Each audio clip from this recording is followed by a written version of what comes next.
السلام علیکم، شام بخیر دوستو۔ فرانسس بیکن نے کہا تھا کہ آپ کی حب الوطنی اگر آپ کے پڑوسیوں کے لیے وبال جان بن جائے تو وہ حب الوطنی نہیں ہے، وہ جنونیت ہے۔ اور اسی جنونیت کی تربیت ہم نے 75 سالوں میں اپنی قوم کی حب الوطنی کے وہ معیارات قائم کیے، پیٹریوٹزم کے وہ پیراڈائمز قائم کیے کہ جس کے نتیجے میں دوسروں کی زندگی کو اجیرن بنانا ہمارا مطمع نظر بن گیا۔ اور آپ دیکھ لیجئے کہ پاکستان میں رہتے ہوئے بھی کچھ ایسے نام نہاد حب الوطن ہیں کہ اگر آپ کوئی تنقید کی بات کریں، اگر آپ تعمیری تنقید کی بات کریں، ملک میں حالات کی بہتری کی گفتگو کریں، تو وہ اس قدر زیادہ فیسینیشن میں حب الوطنی کی، وہ کہیں گے کہ لیو پاکستان اور لیو اٹ، لو پاکستان اور لیو اٹ، یا پاکستان سے پیار کریں یا اس کو چھوڑ دیں۔ دنیا میں درجنوں ممالک ایسے ہیں جہاں بہت ساری ایسی پارٹیاں ہیں جو ان ممالک کے اندر رہتے ہوئے ان کی نظریاتی اساسوں کے خلاف کام کر رہے ہیں۔ وجہ کیا ہوئی کہ وہ مملکتیں وجود میں آئے ہوئے سال ہر سال سے قائم و دائم ہیں۔ جب وہ ریاستیں، وہ مملکتیں قائم ہوئیں یا ان کے ہاں کانسٹیٹیوشنل آرڈرز آئے، تو اس وقت کے حالات، معروضی حقائق، آبجیکٹیوٹی کچھ اور تھی۔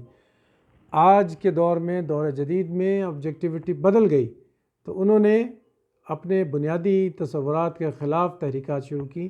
لیکن ان ملکوں میں ان جماعتوں کو غدار وطن نہیں کہا جاتا، ان کے خلاف تحریک نہیں چلائی جاتی، اور انہیں یہ نہیں کہا جاتا کہ امریکہ سے محبت کرو یا امریکہ کو چھوڑ دو۔ لیکن پاکستان کی حب الوطنی بالکل اسی طرح کی ملمہ سازی ہے، بالکل اسی طرح کا ایلوژن ہے جیسے ہمارے ہاں بڑے بڑے بت قائم کر کے ان کی پوجا کے پیچھے قوم کو لگا دیا۔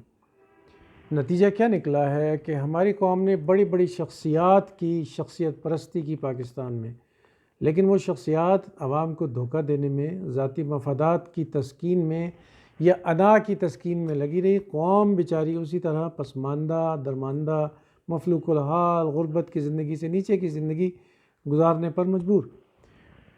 ہمارا قریب ترین قابل تقلید، قابل تحسین، قابل غور پڑوسی چائنا ہے، جو ہم سے آزادی میں 2 سال چھوٹا ہے، اور چین نے 1949 کے بعد ترقی کی منزلیں طے کرنا شروع کی، تو ان میں سب سے پہلے اپنی ترقی کے بنیادی پیرامیٹرز طے کیے کہ کرنا کیا ہے۔ کیا صرف ملی نغموں پہ چین کو خوش رکھنا ہے؟ کیا صرف ایک قومی دن کو عسکری ساز و سامان کے ساتھ منا کے جوش و خروش نعروں کے ساتھ قوم کی آبیاری کرنی ہے، اور ان نعروں میں دشمنوں کو روند دینے کے، ان کی گردنیں مار دینے کے، ان کو کرش کر دینے کے نظریات، اور ان کی مملکتوں میں جا کے جھنڈے گاڑ دینے کے نظریات جیسے جھوٹے خواب دکھائے گئے، یا واقعی ان دنوں میں کوئی تعمیری بات بھی ہوتی ہے؟ تو چین نے اپنے بنیادی پیرامیٹرز ترقی کے طے کیے اور ان پر چل پڑے۔ اب دیکھ لیجئے کہ تاریخ یہ بتاتی ہے کہ سن 56-57 میں اس وقت دریائے زرد جو یلو ریور ہے ان کے ہاں بہت بڑا، بہت طاقتور دریا، اس نے اس قدر زیادہ تباہی مچائی، ہولناکی مچائی کہ ہزاروں لوگ لقمہ اجل بنے اور اربوں خربوں کی پراپرٹی، زراعت تباہ ہو گئی۔ چو ان لائی چین کے وزیر اعظم تھے۔ چو ان لائی نے قوم کو پابند کیا کہ آپ آج کے بعد چائے نہیں پئیں گے، اس چائے کی روزانہ کی جو آمدنی ہے وہ قومی خزانے میں جمع ہوگی۔ 1 سال کے اندر چینی قوم نے دریائے زرد کے دائیں بائیں مضبوط بند باندھ دیے، دریائے زرد میں ٹرانسپورٹیشن کے لیے بحری جہاز چلا دیے، دریائے زرد کے دائیں بائیں موٹر ویز چلا دیے، اور اس کے بعد دریائے زرد نے، یلو ریور نے چین میں تباہی نہیں مچائی۔ یہ ہوتی ہیں عظیم اور زندہ قومیں اور ان کی قیادت کا فقید المثال کریکٹر۔ لیکن ہماری قیادت نے ہمیشہ صرف قوم کو سڑکوں پر دنگے فساد کرنا، ہماری قیادت نے ہمیشہ لوگوں کو سڑکوں پر دھرنے دینا، ہماری قیادت نے ہمیشہ نظام زندگی کو مفلوج کرنا، معطل کرنا سکھایا۔ دنیا میں 210 سے زیادہ ممالک اور ریاستیں ہیں، بہت سارے ملکوں میں احتجاج ہوتے ہیں، برطانیہ میں احتجاج ہوتے ہیں، اسپین، امریکہ میں احتجاج ہوتے ہیں، فرانس، اٹلی میں احتجاج ہوتے ہیں۔ اس قدر پرامن احتجاج ہوتے ہیں اور اس قدر آرگنائز ہوتے ہیں، منظم ہوتے ہیں کہ قومی زندگی کا پہیہ جام نہیں ہوتا۔ لیکن ہماری لیڈرشپ کا ہمیشہ سے یہ وتیرہ رہا کہ قومی پہیے کو جام کر کے آگے بڑھنا ہے، انسانوں کی زندگی کو مفلوج کر کے آگے بڑھنا ہے۔ تو چین نے حب الوطنی کا تصور جو قوم کو دیا وہ یہ دیا کہ دنیا کی ایک خوشحال، دنیا کی ایک مضبوط، ایک منظم، ایک ترقی یافتہ، ایک سائنس اور ٹیکنالوجی میں آگے بڑھی ہوئی قوم کے طور پر اپنے آپ کو تعارف کرانا ہے۔ تو آج آپ دیکھ لیجئے کہ 73 سالوں میں چین دنیا کی جی ڈی پی کے اعتبار سے سب سے طاقتور ریاست ہے، ٹیکنالوجی کے اعتبار سے سب سے طاقتور ریاست ہے، ٹریڈ کے اعتبار سے سب سے طاقتور ریاست ہے۔ آپ اندازہ کریں کہ آج 2023 ہے، 2040 تک آج سے 17 سال بعد تک چین کی مختلف کمپنیوں نے جہاز راں کمپنیوں کے بڑے بڑے فلیٹس جہاز بک کر رکھے ہیں کہ ہمارا پروڈکٹ، ہمارا سامان تجارت دنیا میں جائے گا۔ دنیا میں اس وقت بحری جہاز جو ہے وہ اس وقت مفقود ہوئے ہیں کہ سارے کے سارے میکسیمم چائنا نے ٹھیکے پہ لیے ہوئے ہیں، کرائے پہ لے لیے ہیں اور 2040 تک معاہدات کیے ہوئے ہیں۔ یہ ہوتی ہے ترقی یافتہ اقوام، اور ہم کون سی قوم ہے کہ $1 ارب کہیں سے مل جائیں خوشی سے پھولے نہیں سماتے۔ ہم ایران کے ساتھ ابھی کل ایران کے صدر پاکستان آئے، $86 ارب کے ان کے اثاثے ہیں، جو ایک اقوام متحدہ کی اور امریکہ کی اور IMF کی پابندیوں میں جکڑی ہوئی قوم ہے، اقتصادی پابندیوں میں ذلیل و خوار ہوئی قوم ہے، اس کے پاس بھی $86 ارب کے اثاثے ہیں۔